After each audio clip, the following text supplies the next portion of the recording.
Many of you have not seen the Code of Conduct yet. Don't have a heart attack when you receive your copy.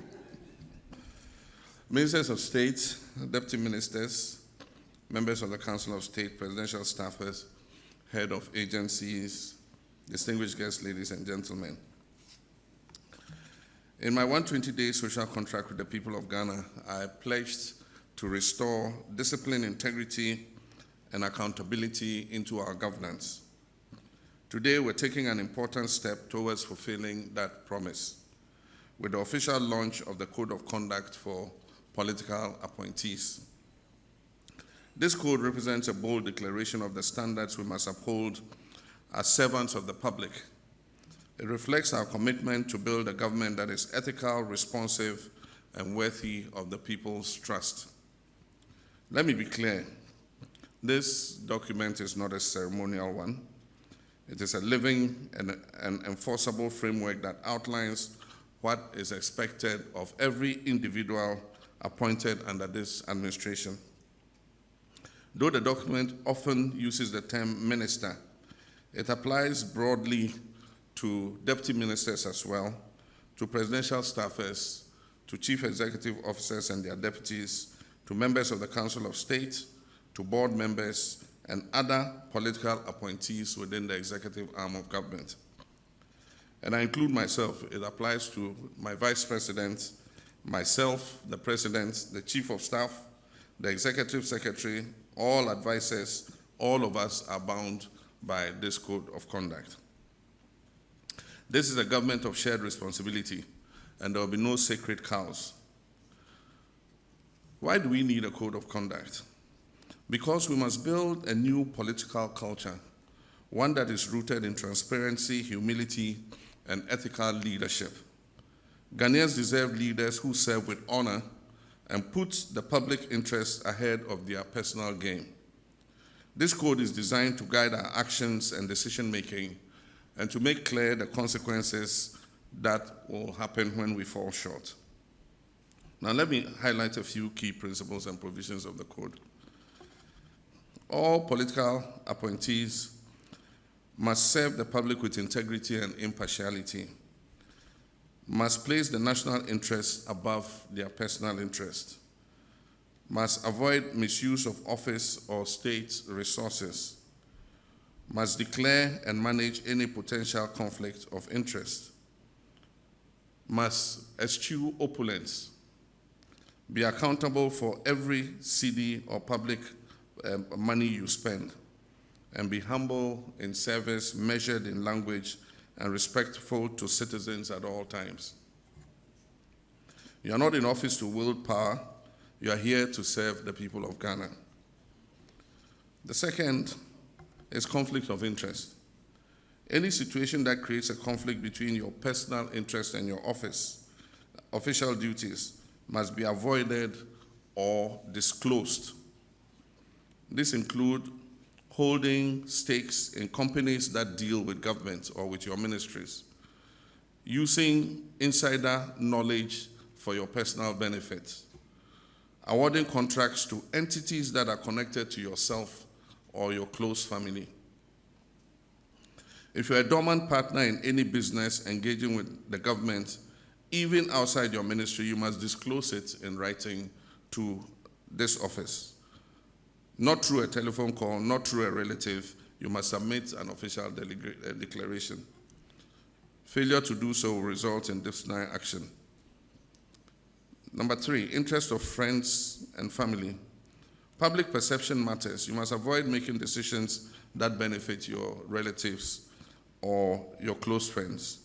You must not recommend them for contracts or appointments. If your actions give even the appearance of bias, you compromise the integrity of your office. Number 4, gifts and hampers. We all know our cultural fondness for gifts, but we must now draw a clear line between appreciation and influence. Appointees are prohibited from accepting gifts or favors, especially from companies or individuals with interest in governmental decisions. If a gift is received during an official engagement, and its estimated value exceeds 20,000 Ghana cedis, it must be declared. And upon leaving office, the gift must be surrendered unless expressly permitted to retain it by the President. As for hampers and gift items, no government funds, including internally generated funds, are to be used to purchase or distribute hampers. The only exception is modest gifts to staff as a reward for excellence or retirement. For government entities that must distribute hampers or gifts as part of their corporate commercial policy, express permission for the budgeted expenditure must be received from the Office of the Chief of Staff. Ministerial travel. All official or unofficial travel outside Ghana must receive, and the word is prior approval, from the Chief of Staff's office. And after each official trip, a report must be submitted on the trip, and any impressed retired within 14 days after your return. Where government is footing the bill, the trip must be necessary, it must be budgeted for, and aligned with national priorities. Retroactive approvals will no longer be entertained. Prohibition on purchasing state assets.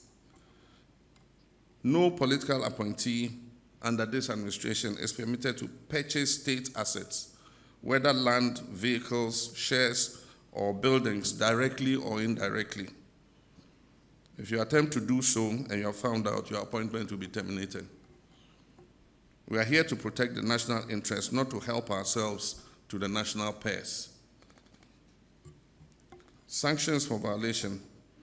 The code sets out consequences for breach, public apology, from public apology to reprimand, to suspension, to resignation, or ultimately termination. Let me assure you that these sanctions are not cosmetic, they will be enforced. And I will not hesitate to act firmly and decisively, no matter who is involved.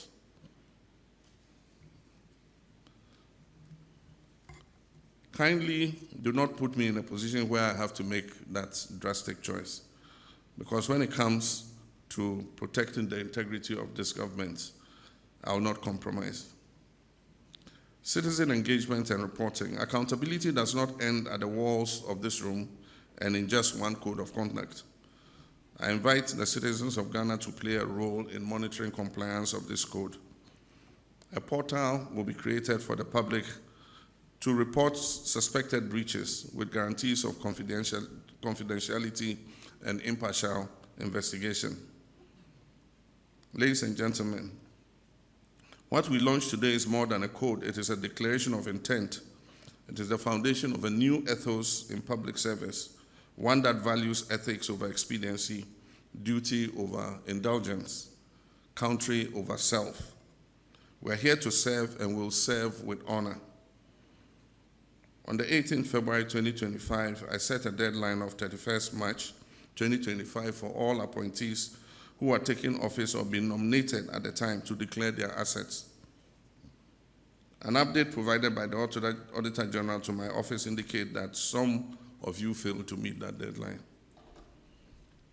For all those who are appointed or nominated before 31st March 2025 and failed to meet the deadline, you are to forfeit 3 months of salary to be donated to the Ghana Medical Trust Fund, named after me, Mahama Cares.